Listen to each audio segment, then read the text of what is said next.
Agora, acho que sim, a igreja não pode ter partido, né? Eu acho que a igreja, as pessoas que são membros da igreja, têm as suas percepções políticas as mais variadas, né? O que nos une é muito maior do que aquilo que nos afasta, né? E acho que a igreja não pode ter partido político. A gente viu muitas lideranças, né, religiosas tomando partido nessa eleição, né? Eu não gosto de ver o púlpito transformado em palanque eleitoral. Acho que tudo tem seu lugar. Agora, o púlpito é um lugar sagrado onde a palavra de Deus tem que ser exposta, porque ali não é um partido político, ali é a casa de Deus, é um lugar de oração, né? Jesus, quando quiseram transformar o templo em lugar de comércio, lugar de alguma outra coisa qualquer, ele expulsou os vendilhões do templo e a casa do meu pai será chamada casa de oração. Então, todos são bem-vindos à casa de Deus, né? Não tem que professar a filiação partidária a esse ou aquele partido, não. Né? Deus se agrada daquele que é contrito de coração, que se aproxima dele, né? E nós não podemos colocar pedra de tropeço no caminho de quem queira se aproximar na casa de Deus. Então, concordo plenamente com esse sentimento de que a igreja não pode ter partido. Ari Max está respondendo a pergunta do Ari Max. Vou só repetir para quem chegou agora. Qual a sua visão da igreja envolver tanto essas eleições? Você acha que a credibilidade da igreja diminuiu? Eu vou falar para você sinceramente. Uma pesquisa, ela fala que as pessoas que estão buscando fazer os seus cultos em casa aumentou muito devido a esse tipo de comportamento.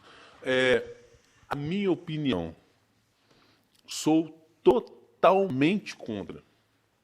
Sou radicalmente contra pregação, falar de política dentro de igreja. Tem igreja que virou, comitê eleitoral. Comitê eleitoral. E eu digo mais a você, Scooby. Eu sou cristão, eu participo de uma comunidade, né? Todos sabem disso.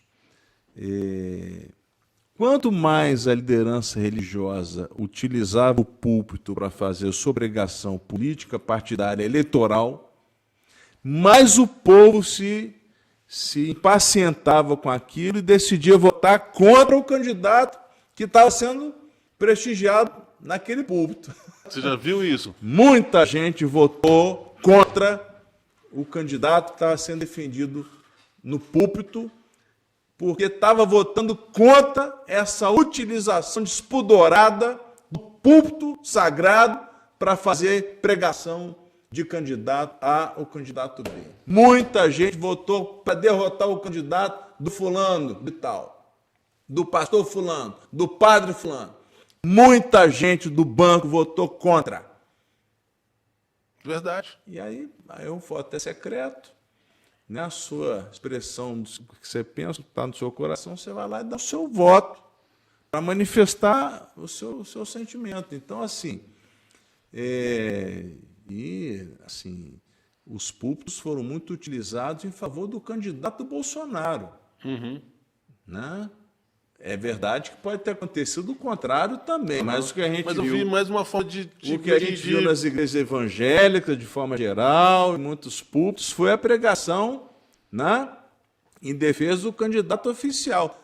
Pois eu estou dizendo a vocês, muita gente do banco da igreja votou em Lula para derrotar essa pregação, essa utilização indevida do púlpito da igreja para a pregação de candidatos. Então eu vi isso acontecer. E não foi à toa que o Lula terminou ganhando a eleição. Acho que eu vi um artigo de um cristão, acho interessante, porque ele falou o seguinte: a grande derrotada nessa eleição foi a igreja evangélica. E ele diz mais: independente do resultado da eleição, se Bolsonaro tivesse vencido a eleição, a grande derrotada teria sido a igreja evangélica, que permitiu a utilização dos seus púlpitos para pregação partidária eleitoral.